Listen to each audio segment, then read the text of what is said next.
Nous avons vu dans une précédente vidéo que lorsque vous importiez un module, le module était importé qu'une seule fois. Donc de multiples imports vont simplement créer des références partagées vers cet objet module. Mais l'objet module n'existe qu'en un seul exemplaire. L'objet module étant mutable, il est possible de le modifier. Il est par conséquent très important de comprendre l'interaction des différents mécanismes d'importation avec l'espace de nommage des modules. C'est ce que nous allons couvrir dans cette vidéo.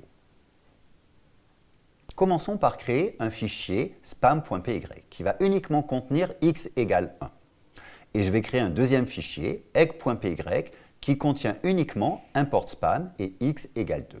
Je vous laisse quelques instants pour créer ces fichiers et nous nous retrouvons dans quelques secondes. Donc une fois que ces fichiers sont créés, vous pouvez exécuter le fichier egg.py en ligne de commande, depuis votre commande Windows CMD ou depuis un bash sous Linux, avec Python de egg.py. Si vous voulez voir les espaces de nommage de ces modules, vous pouvez utiliser l'instruction vars, ou qui est équivalente à l'instruction globals dans ce contexte. Et si vous voulez voir l'espace de nommage d'un module importé, vous pouvez utiliser vars de ce nom de module. Vous pouvez également simplement voir les attributs d'un module en utilisant dir, c'est ce que nous utilisons depuis le début de ce MOOC pour voir les attributs des différents objets que nous manipulons. Maintenant, regardons l'impact de l'importation sur les espaces de nommage. Lorsque j'exécute egg.py, lorsque je fais Python de egg.py, je vais commencer à importer mon module spam. Je vais donc aller dans le code de spam, créer l'entier 1, créer la variable x dans l'espace de nommage de spam, et x va référencer cet entier 1. Maintenant, l'objet module spam a été créé. Je crée donc une référence de la variable spam dans egg.py vers cet objet module. Pour finir, dans le module egg, je crée un entier 2 et une variable x qui référence cet entier 2. Donc on voit que c'est un mécanisme extrêmement simple avec deux modules tout bêtes. Maintenant, que se passe-t-il si on fait print de x? Print de x est une variable définie dans le module egg. Je la cherche avec la règle LEGB. X est défini globalement. Dans l'espace de nommage de egg, je regarde x dans l'espace de nommage de egg et je vois qu'elle référence l'entier 2. Que fait print spam.x? Il va accéder à x dans l'espace de nommage de spam. Que vaut x dans l'espace de nommage de spam? Il vaut 1. Maintenant, regardons un deuxième cas. Je fais spam.x égale 3. Je vous rappelle que les modules sont des objets mutables. Je peux donc modifier leurs attributs. Lorsque je fais un spam.x égale 3, je vais créer un nouvel entier 3 et je vais dire la variable x dans l'espace de nommage de spam, maintenant référence cet entier 3. Donc lorsque je vais faire print de x, print de x va afficher le x de l'espace de nommage de egg, je vois donc qu'il vaut 2.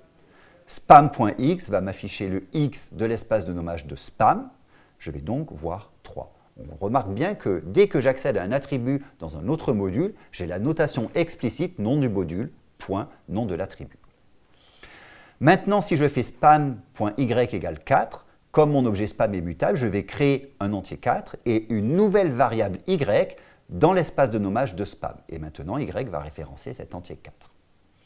Donc si je fais print spam.x, je vais voir le x qui est dans l'espace de nommage de spam, 3.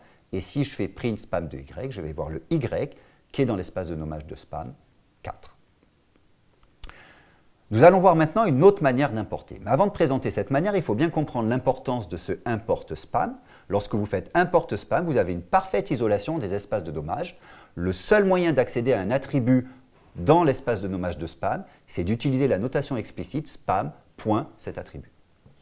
Maintenant, regardons la différence avec l'importation qui consiste à écrire from spam import x. Maintenant, je vais toujours créer un entier 1 dans mon espace des objets et une variable x dans spam qui référence 1. Par contre, l'exécution de from spam import x va créer mon objet module et une variable x dans l'espace de nommage de egg qui va référencer le même entier que le x qui est dans l'espace de nommage de spam. Donc on voit la différence fondamentale avec tout à l'heure, c'est que maintenant j'ai une variable locale dans egg x qui référence l'objet référencé par la variable x qui est dans le module spam. Et je n'ai plus de variable spam qui me permet d'accéder à mon module. Lorsque je fais print de x, je vais donc accéder à mon x local. Ce x local référence l'entier 1. Si je fais x égale 3, je crée un nouvel objet 3 et ma variable x locale va maintenant référencer ce nouvel objet 3. Donc cette notation a donc permis d'importer dans mon espace de nommage un attribut du module. Lorsque je fais print de x, je vais donc bien voir 3. Donc ici, j'aimerais faire un petit résumé. La manière de vous présenter les espaces de nommage séparés des modules est une vue abstraite. En fait, il faut bien comprendre que l'espace de nommage, c'est un dictionnaire, c'est donc un objet, qui est un attribut du module. Donc chaque module a un attribut qui est son espace de nommage.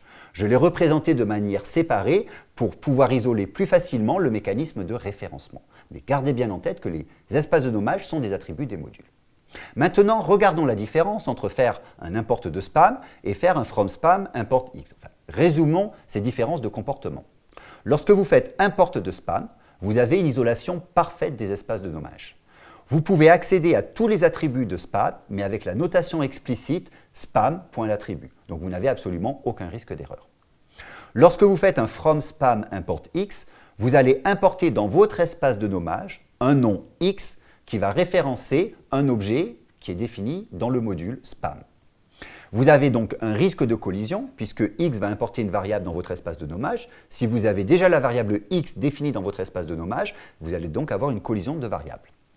Et vous n'avez pas accès aux autres attributs de spam puisque cet import ne permet que d'accéder à l'objet référencé par x dans le module spam.